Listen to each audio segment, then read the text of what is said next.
আসসালামু আলাইকুম, স্বাগতম জানাচ্ছি বিবিসি নিউজ আন্তর্জাতিক সংবাদে। শুরুতেই সংবাদ শিরোনাম, এরপর বিস্তারিত। খাদ্য ও ওষুধ সংকটে পড়তে পারে কোটি মানুষ। কুয়েতের জ্বালানি কেন্দ্রে ইরানের ড্রোন হামলা, ব্যাপক ক্ষয়ক্ষতি। সেনা উদ্ধারে যুক্তরাষ্ট্রের অভিযান ব্যর্থ বলে দাবি ইরানের। ইরানে নিখোঁজ মার্কিন ক্রু সদস্যদের উদ্ধার করা হয়েছে। ট্রাম্প। দর্শক, এতক্ষণ শুনছিলেন সংবাদ শিরোনাম। এখন বিস্তারিত। আপনি যদি ইসরায়েলের ধ্বংস চান এবং মুসলিমদের পাশে থাকেন, তাহলে ভিডিওতে লাইক করে চ্যানেলটি অবশ্যই সাবস্ক্রাইব করে দিবেন এবং আপনার মূল্যবান মতামত অবশ্যই কমেন্টে লিখে জানিয়ে দিবেন। এখন বিস্তারিত। খাদ্য ও ওষুধ সংকটে পড়তে পারে কোটি মানুষ। মধ্যপ্রাচ্যে চলমান ইরান যুদ্ধের কারণে বিশ্বজুড়ে লাখো মানুষের কাছে খাদ্য ও ওষুধ পৌঁছানো মারাত্মকভাবে ব্যাহত হচ্ছে বলে সতর্ক করেছে আন্তর্জাতিক সহায়তা সংস্থাগুলো। তারা বলছে, সহিংসতা অব্যাহত থাকলে মানবিক সংকট আরও গভীর হবে। সংঘাতের ফলে গুরুত্বপূর্ণ সমুদ্রপথ বন্ধ হয়ে যাওয়ায় বৈশ্বিক জ্বালানি সংকট তৈরি হয়েছে। বিশেষ করে হরমুজ প্রণালী কার্যত অচল হয়ে পড়ায় এবং দুবাই, দোহা ও আবুধাবির মতো গুরুত্বপূর্ণ পরিবহন কেন্দ্র ক্ষতিগ্রস্ত হওয়ায় সরবরাহ ব্যবস্থা ভেঙে পড়েছে। জ্বালানি ও বিমা খরচ বেড়ে যাওয়ায় একই অর্থে কম পরিমাণ ত্রাণ পৌঁছানো সম্ভব হচ্ছে। বিশ্ব খাদ্য কর্মসূচি WFP জানিয়েছে, তাদের হাজার হাজার মেট্রিক টন খাদ্য সরবরাহ পথে আটকে আছে। ইন্টারন্যাশনাল রেস্কিউ কমিটি IRC বলেছে, সুদানের জন্য $1,30,000 ওষুধ দুবাইয়ে আটকে আছে এবং সোমালিয়ার অপুষ্ট শিশুদের জন্য পাঠানো প্রায় 670 বাক্স খাদ্য ভারতে স্থবির রয়েছে। জাতিসংঘ জনসংখ্যা তহবিল UNFPA 16টি দেশে প্রয়োজনীয় সরঞ্জাম পাঠাতে দেরির কথা জানিয়েছে।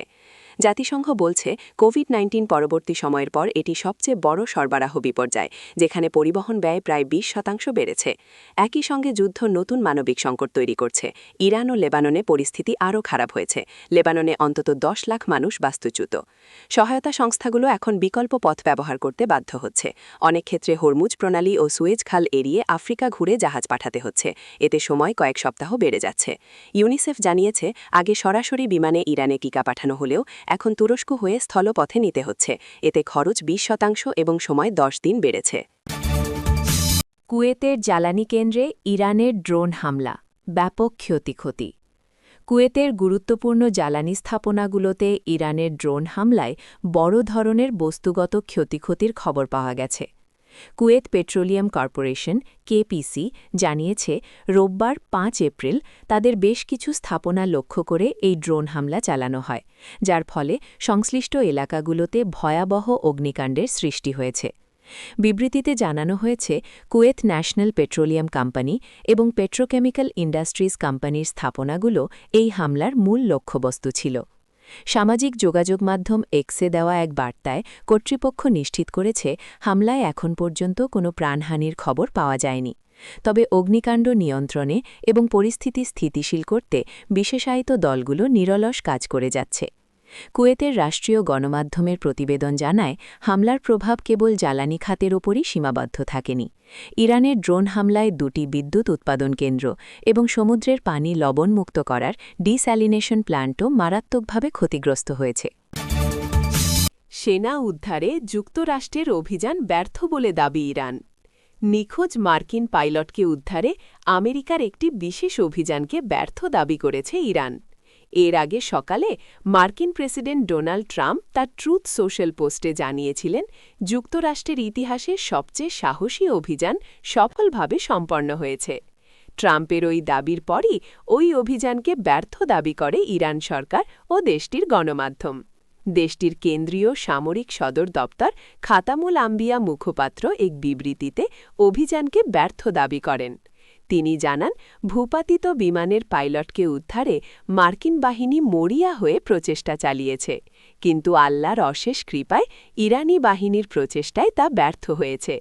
এর আগে যুক্তরাষ্ট্র জানিয়েছে যে এই অভিযানের সময় মার্কিন ও ইরানি সেনাদের মধ্যে গোলাগুলি হয়েছে। এদিকে ইরানের সামরিক বাহিনী দাবি করেছে, বিধ্বস্ত বিমানের পাইলটকে উদ্ধারের বিশেষ অভিযানের কথা পোস্ট করে যুক্তরাষ্ট্র তাদের পরাজয় ঢাকার চেষ্টা করছেন। ইরানে নিখোঁজ মার্কিন ক্রু সদস্যদের উদ্ধার করা হয়েছে। ট্রাম্প। ইরানের আকাশসীমায় ভূপাতিত মার্কিন F-15E স্ট্রাইক ইগল যুদ্ধবিমানের নিখোঁজ দ্বিতীয় ক্রু সদস্যকেও সফলভাবে উদ্ধার করেছে যুক্তরাষ্ট্র। দীর্ঘ কয়েকদিনের রুদ্ধশ্বাস এক অভিযানের পর এই সাফল্য এসেছে বলে নিশ্চিত করেছেন মার্কিন প্রেসিডেন্ট ডোনাল্ড ট্রাম্প। সামাজিক যোগাযোগ মাধ্যম ট্রুথ সোশ্যালে দেওয়া এক বার্তায় ট্রাম্প এই অভিযানকে মার্কিন ইতিহাসের অন্যতম সাহসী অনুসন্ধান ও উদ্ধার অভিযান হিসেবে বর্ণনা করেছেন। তিনি জানান, উদ্ধারকৃত কর্মকর্তা বর্তমানে নিরাপদ ও সুস্থ আছেন। এর আগে বিমানের প্রথম ক্রু সদস্যকে দ্রুত উদ্ধার করা সম্ভব হলেও দ্বিতীয়জন অনেক ভেতরে আটকা পড়েছিলেন। তাকে ফিরিয়ে আনতে কয়েক ডজন বিমান এবং বিশেষ বাহিনীর সমন্বয়ে একটি অত্যন্ত জটিল ও ঝুঁকিপূর্ণ সমরাভিযান পরিচালনা করা হয়।